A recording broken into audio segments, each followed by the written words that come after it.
বিমানবন্দর সংলগ্ন হোটেল থেকে ভিন রাজ্যের বাসিন্দার ঝুলন্ত দেহ উদ্ধার ঘিরে তৈরি হয়েছে রহস্য। হোটেল সূত্র মারফত খবর, গত 13ই জুলাই আন্দামান নিকোবরের বাসিন্দা আর শ্রীনিবাসা রাও তিনি কলকাতায় এসেছিলেন কর্মসূত্রে এবং বিমানবন্দর সংলগ্ন হোটেলেই তিনি ওঠেন দুদিনের জন্য।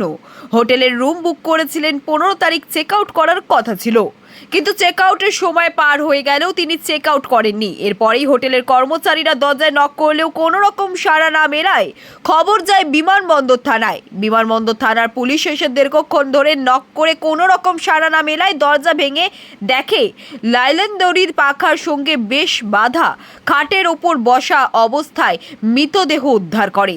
গতকাল রাতেই মৃতদেহ ময়না তদন্তের জন্য বারাসাত হাসপাতালে পাঠানো হয়েছে। ময়না তদন্তের প্রাথমিক রিপোর্ট পাওয়ার পরেই বোঝা যাবে মৃত্যুর সঠিক কারণ কি।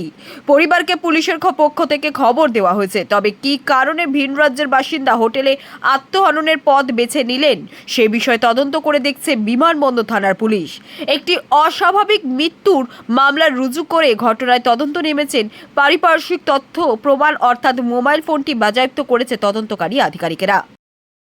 কবে এসেছিলেন আন্দামান নিকোবর এস শ্রীনিবাসন রাও? আপনারা এসেছিলেন 13 তারিখে। 13 তারিখে 3:17 এসেছিলেন। 3:17 এসেছিলেন।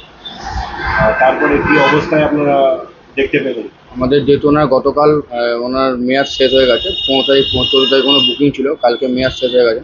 তো আমরা 11টা থেকে আমরা নক করা শুরু করি, যেহেতু আমাদের 11টার চেক আউট টাইম।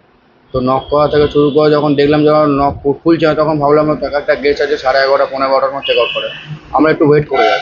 তো যখন দেখলাম 11:30 পার হয়ে গেল, তখনও কোনো রেসপন্স পাচ্ছি না, তখন আমরা আমাদের স্যারের সাথে কোঅপারেট করে তো আমরা তখন রুম নক করা শুরু করলাম। তো যখন কোনো রকম কোনো রেসপন্স পেলাম না, তখন আমাদের ম্যানেজার স্যার আমাদের একে ফোন করলেন, থানায় ফোন করলেন। তো থানা থেকে পুলিশ আসছে, আমরা একটু পুলিশের সাথে আমরা উপরে গেলাম আমাদের দুজন স্টাফ নিয়ে। তখন স্যারের ওনাদের পারমিশনে আমরা দরজা তখন ভাঙলাম। আমার সঙ্গে একটা পুলিশ ছিলেন দরজা ভাঙাতে, সেটা আমাদের কাছে ভিডিও রয়েছে। তো তারপর আমরা ওই দরজাটা ভাঙলাম, ভেঙে দেখলাম ওনার ওরকম অবস্থায়। কিরকম অবস্থা? উনি গলায় দড়ি দিয়ে মানে বসে আছেন বিছানায়, লাইলন দড়ি। লাইলন দড়ি। আপনার নাম? আমার নাম রিঞ্জু দাস, আমি এখানকার ম্যানেজার। আপনার রাজনীতি, আপনার আওয়াজ, বাংলা খবর।